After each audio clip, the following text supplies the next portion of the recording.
Olá, voltamos de novo. Vamos aqui agora para Romanos capítulo 6, né? E o verso 1:12 que diz: temos o exemplo da seguinte ideia, ou da segunda ideia. Que diremos, pois? Permaneceremos no pecado para que a graça abunde?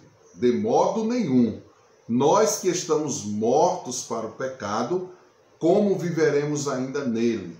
Ou não sabeis que todos quanto fomos batizados em Cristo, fomos batizados na sua morte, de sorte que estamos sepultados com ele pelo batismo da morte, né? Estamos sepultados para o mundo e vivemos agora para Deus. O processo da santificação, porque o estado do coração corresponde à relação do crente com Deus, né? Nós precisamos manter essa relação com Deus. E a nossa santificação é como se fosse a porta, né? O carimbo para estarmos num relacionamento perfeito com o Senhor. Segundo Colossenses 3, 9 e 10 e Efésios 4, 22 e 24, o crente deve despir-se do velho homem e vestir-se do novo, né? É o processo da santificação. O crente verdadeiro, o crente arrependido, que pela fé alcançou a graça, que se converteu ao Senhor Jesus, né? Que foi regenerado, justificado, e agora ele está no processo da santificação. Cada vez que ele passa por um desses processos, ele vai abandonando o velho homem, as práticas do velho homem, né? A natureza do velho homem.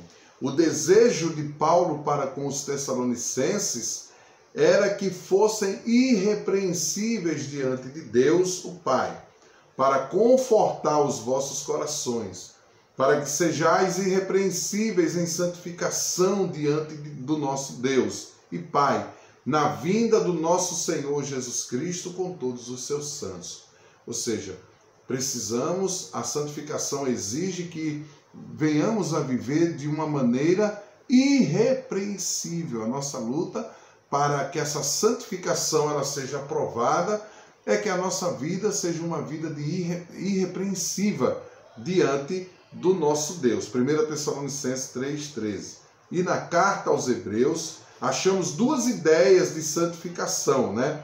Duas ideias também para que possamos analisarmos, tendo em Hebreus 9:3 e 4 e 12:1. Vê-se que o autor faz referência tanto à ideia de consagração como a de tornar-se semelhante a Deus. A mesma coisa ensina Pedro, quando observamos 1 Pedro 1:15, 16 e 22.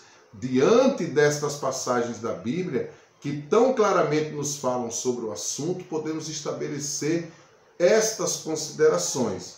A santificação é um processo pelo qual o crente se torna realmente santo e justo, né? Não basta ser santo, tem que ser justo diante de Deus também.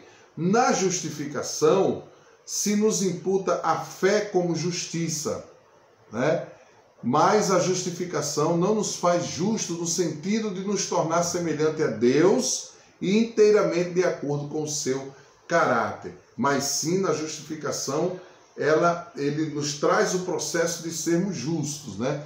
Não conforme a grandeza, a majestade, né, de Deus, mas nós também precisamos ter esse caráter, né? No mínimo, o desejo de praticar as obras assim estabelecidas pelo Senhor nosso Deus. A santificação, na regeneração, melhor dizendo, recebemos uma nova disposição da alma. Recebemos uma nova disposição da alma pela ação do Espírito Santo. Porém, esta nova disposição é uma dádiva de Deus ao homem e é, ao mesmo tempo, uma tarefa também. É um programa de vida cuja execução o homem se santifica, né? Louvado seja o nome do Senhor, pois pela santificação o homem aproxima-se mais de Deus, o homem está mais perto de Deus para assim realizar a sua obra. O apóstolo Paulo fala da santificação como alvo, né? E na carta aos Filipenses ele diz assim: na verdade, tenho também por perda todas as coisas, pela excelência do conhecimento de Cristo, meu Senhor, por amor do qual contei por perda todas as coisas e as considero como esterco, para que possa ganhar a Cristo e seja achado nele, não tendo a minha justiça que vem da lei, mas que vem da fé em Cristo, a saber, a justiça que vem de Deus pela fé, né? Então Paulo agora está se preocupando com a justiça que vem de Cristo, não mais a da lei, não mais a justificação pela lei, e sim agora pelo sacrifício de Jesus Cristo na cruz do Calvário.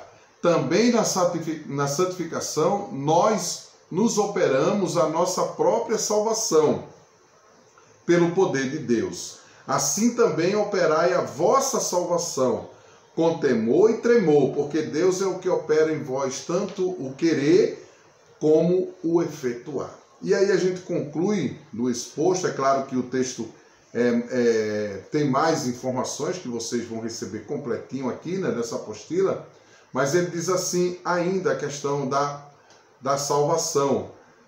Concluímos do exposto que a salvação não é só uma dádiva, senão também um programa de vida, né? Uma nova personalidade ao homem arrependido.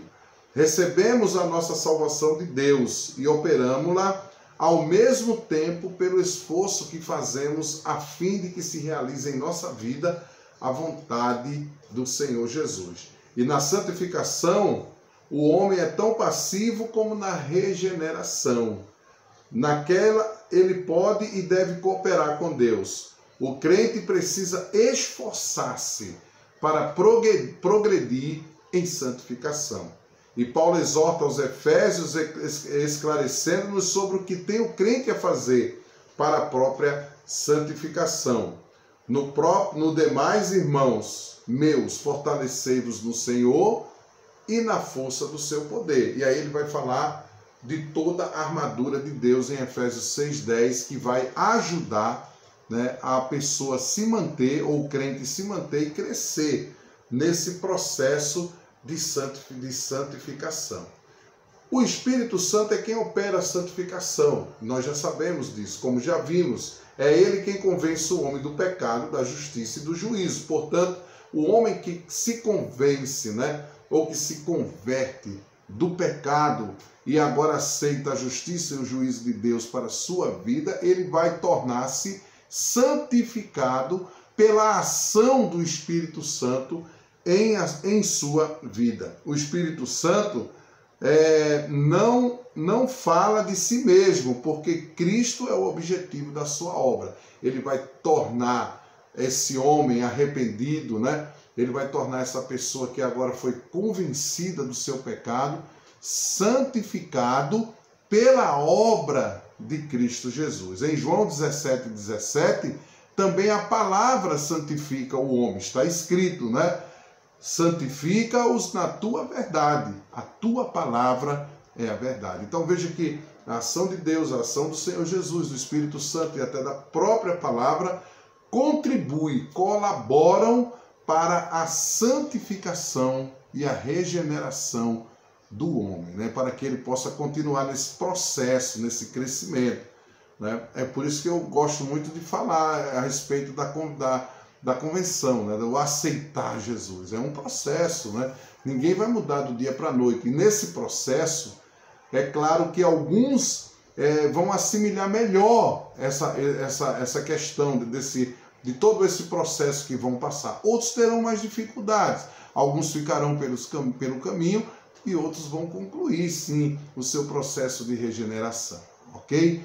Vamos dar um tempinho e voltar para a última parte, que é a glorificação, e aí eu vou falar da atividade que vamos fazer. Ok?